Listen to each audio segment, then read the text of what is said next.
అటుకుల మిక్చర్ని 5 నిమిషాల్లో ఎలా ప్రిపేర్ చేసుకోవాలన్నది ఈ వీడియోలో చూడండి. ముందుగా ఒక గిన్నెని పెట్టుకొని ఈ విధంగా అటుకుల్ని జల్లించుకోండి.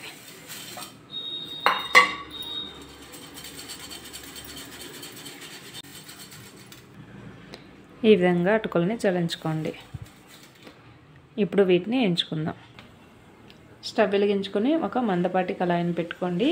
ఇప్పుడు మనం జల్లించిన అటుకులు ఉన్నాయి కదా, వీటిని కళాయిలో వేసుకొని కొంచెం క్రిస్పీగా అయ్యేంత వరకు వేయించుకోవాలి. స్టవ్ మీడియం ఫ్లేమ్లో పెట్టుకొని అటుకులు కొంచెం క్రిస్పీగా అయ్యేంత వరకు మంచిగా వేయించుకోండి. అటుకుల్ని ఒక 2-3 నిమిషాల పాటు వేయించుకొని వీటిని ఒక గిన్నెలోకి తీసుకొని ఉంచుకోండి.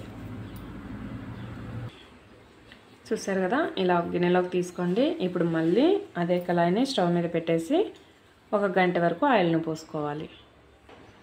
ఇప్పుడు కొంచెం ఆయిల్ని పోసుకుందాం. ఇది సరిపోతుందండి. ఆయిల్ వేడైన తర్వాత కొన్ని పల్లీలను వేసుకుందాం. ఇలా పల్లీలు కొంచెం వేగిన తర్వాత ఇప్పుడు దీంట్లోకి సన్నగా కట్ చేసి పెట్టుకున్న ఒక 2-3 పచ్చిమిర్చిని వేసుకోండి. ఇప్పుడు దీంట్లోనే కడిగిన కరివేపాకును కూడా వేసుకోండి. అలాగే చిటికెడు పసుపు,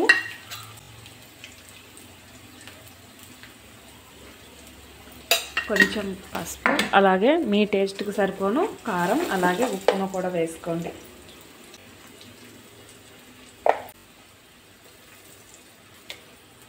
ఇది ఒకసారి కలిపేసి ఎమ్మటే స్టవ్ ఆపేసుకోండి.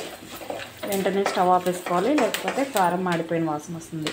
ఇప్పుడు మనం ముందుగా వేయించుకున్న అటుకులు ఉన్నాయి కదా, వాటిని కూడా వేసుకొని మంచిగా ఇదంతా కలిసేలా బాగా కలిపేసుకోండి.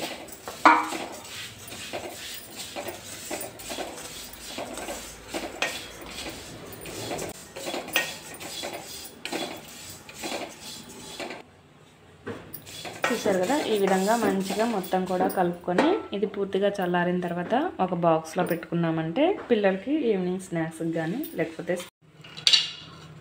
చూసారు కదా, దీన్ని పూర్తిగా చల్లారిన తర్వాత ఒక బాక్స్లో వేసుకున్నామంటే మనం పిల్లలు స్కూల్ నుంచి రాగానే స్నాక్స్ లాగా, అలాగే మనమైనా సరే టైంపాస్ కోసమైనా వీటిని అయితే తినేయచ్చు. చూసారు కదా, 2 నిమిషాలు అయితే ఈ అటుకుల మిక్చరు రెడీ అయిపోతుంది.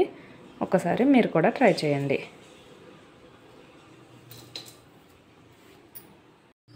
ఒకసారి అయితే మీరు కూడా తప్పకుండా ట్రై చేయండి. అలాగే ట్రై చేసి ఎలా వచ్చినాయి అన్నది కూడా కామెంట్ బాక్స్లో కామెంట్ చేయండి. వీడియోకి మీకు నచ్చినట్టయితే లైక్ చేయండి, షేర్ చేయండి, అలాగే సబ్స్క్రైబ్ చేసుకోండి. Thank you for watching. Bye.